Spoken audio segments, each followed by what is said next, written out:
what do you guys think of Leia and her big scene there?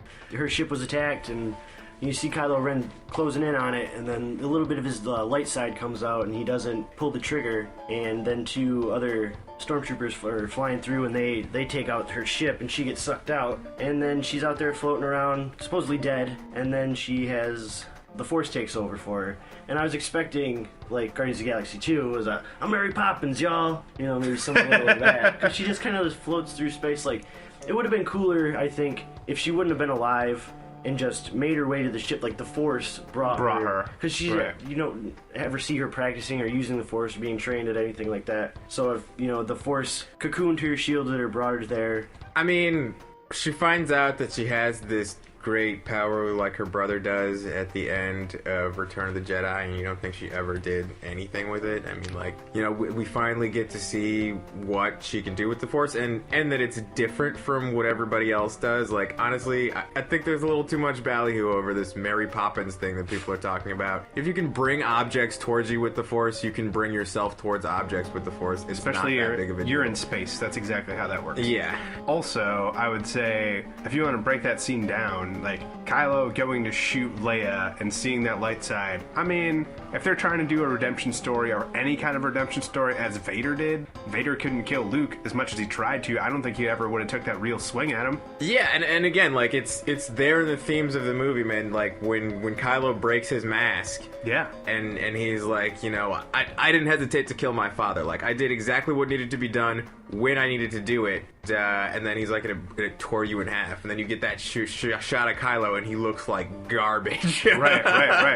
It's like, all right, you can kill your father. You and your father obviously didn't see eye to eye anyway, but that's your mom, bro.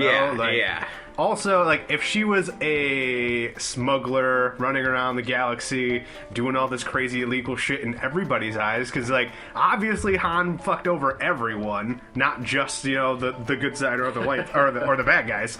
Right. Yeah, you can kind of take that guy out.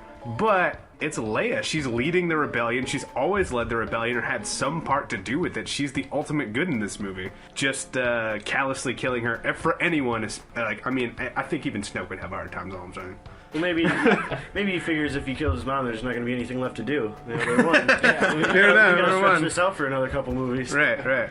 Yeah, with that's kind of cool too. Now that I think about it, because how Anakin reacted when his mom was. Possibly raped, all that by those. If that can drive him to the dark side, you would think asking Kylo to do that might drive him to the good side. What do we think of Benicio del Toro's character? Oh yeah.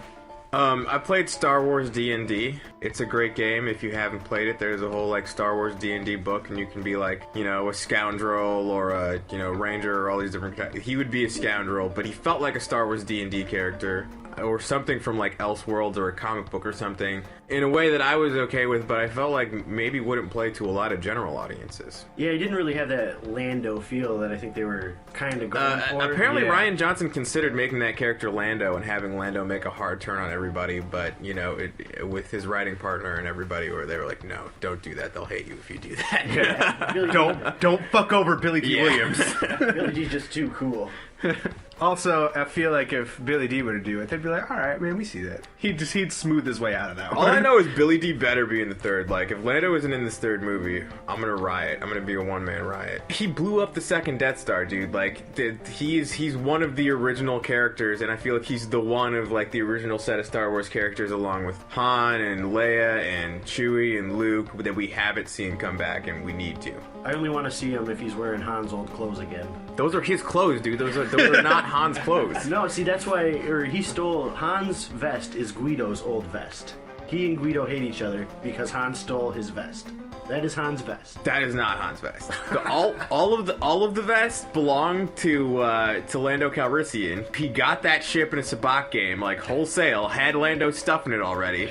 He probably dressed like crap before that. And he was like, "Yeah, Lando's got some sick duds in here." And then he just starts dressing like Lando used to dress. Meanwhile, Lando's a dignitary now. He needs to wear like that blue getup with the cape. Yeah. You think? I really hope that was a jacket beforehand, and he turned it into a vest. Like that was his one, like, Han moment. I'm gonna make this me. Right. Yeah, he's on Tatooine. He's just too damn hot. You know what really set this off? Losing the sleeves.